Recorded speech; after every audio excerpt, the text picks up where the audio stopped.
I'm going to start by prepping my lips using the Lasting Smiles Organic Lip Balm in Peppermint Cream. It's a really minty lip balm, and also every time you make a purchase from this company, it actually helps fund cleft surgeries for children, which is pretty cool. To prime my face, I'm going to be using the Nivea Men's Sensitive Post-Shave Balm. If you follow Nikki tutorials on YouTube, I'm pretty sure you already know about this because she's been raving about it forever. But pretty much it has glycerin in it, which helps the foundation stick to your skin, and you want to keep on rubbing it into your face until it gets a little tacky. This is great for beginners if you really don't want to spend too much money on primers. You can find this at any drugstore, and it's around like $5. Next, I'm taking my Makeup Forever Hydrating Primer and placing it more so on my T-zone area. I really like pairing this with the Nivea Men Post Shave Balm because I have drier skin and they're both very moisturizing.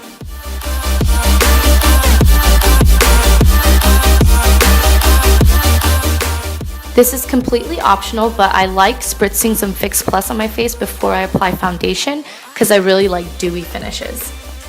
Here, I'm just filling in my brows lightly using the Ofra eyebrow pencil in Universal, which I received in my Ipsy Glam bag. First, I'm going to be brushing down my eyebrow hairs and then lightly filling in the sparse areas because my eyebrows are already super thick, so I don't want to overfill them.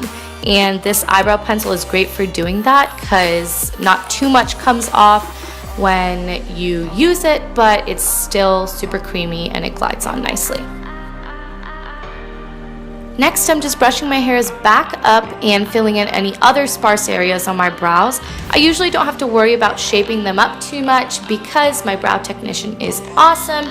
If you happen to live in the Gwinnett area, go check out Kenya at Polished & Company in Lawrenceville.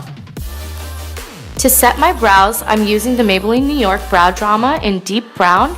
And if you happen to miss any of the products, they're all going to be listed in the description box below. To properly cover any dark spots on my face, I'm using the LA Girl Pro Conceal Orange Corrector. I unfortunately have a lot of hyperpigmentation over my lips and under my eyes. I even have a few dark spots around my nose because of my glasses. And I've noticed this in a lot of South Asian girls. It's just something that we happen to have here and there unless you're blessed with great skin.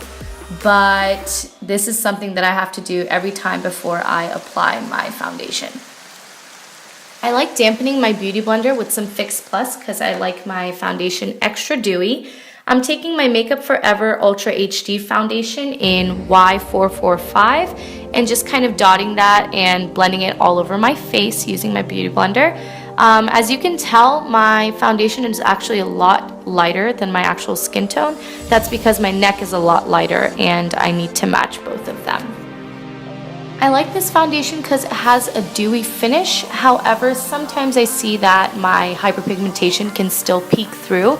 I really want to try the Ultra HD stick foundations because those are full coverage and I feel like it would really help with covering my dark spots on my skin, especially my upper lip area.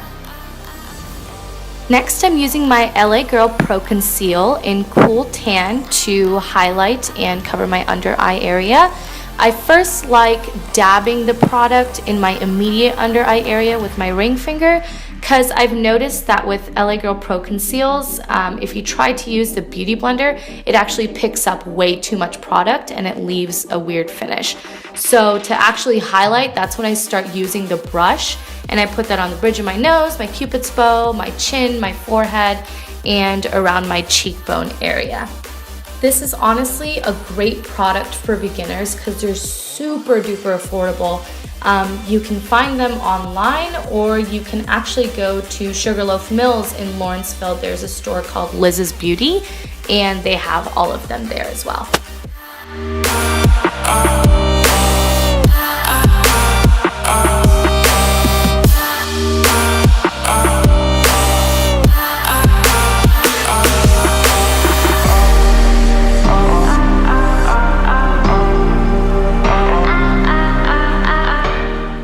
To set my under eyes, I'm using my Ben Nye Luxury Powder in Banana, and to apply it, I'm using my Sigma F35 Tapered Highlighter Brush. I like using a very small amount because I prefer my face to not be caked. I'm actually not a big fan of baking because it dries out my skin and I have a lot of fine lines, so it makes my face crease a lot.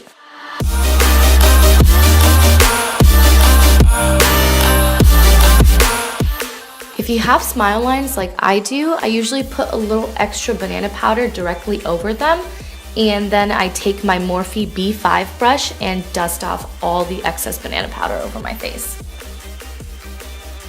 To bronze, I'm using a fluffy brush and the Femme Couture Mineral Effects Pressed Makeup in Medium Deep. I'm placing the product a little above the hollows of my cheek, on my jawline, on my neck, and a little bit around the temples of my forehead.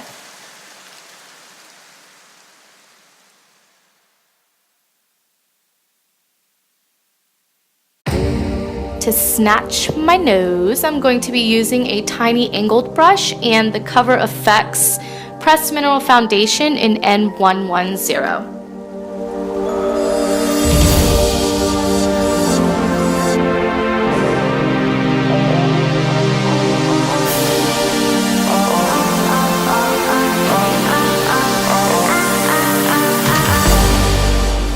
Using the same Cover Effects Pressed Mineral Foundation and a larger angled contour brush, I'm just going to go over the parts where I bronzed just to make them look a little more hollow and chiseled.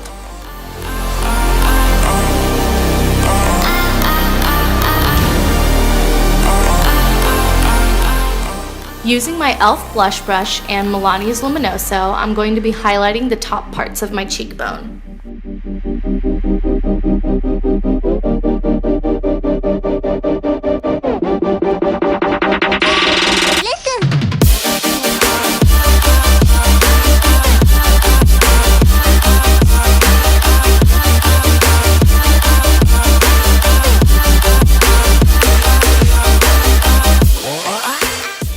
I'm also going to put this product on the bridge of my nose and a bit over my Cupid's bow. For blush, I'm using Almeria by NARS, and to apply it, I'm going to be using my angled contour brush. Instead of putting blush directly on the apples of my cheek, I like dabbing the product along my cheekbone to make my face look a little more tighter. And lastly, to set, use MAC Fix Plus. And that's it. I really hope you found this video helpful. If there's anything else you'd like to see, just throw some ideas at me by commenting down below. Make sure you like this video, give it a thumbs up, and also don't forget to subscribe. Thanks for watching.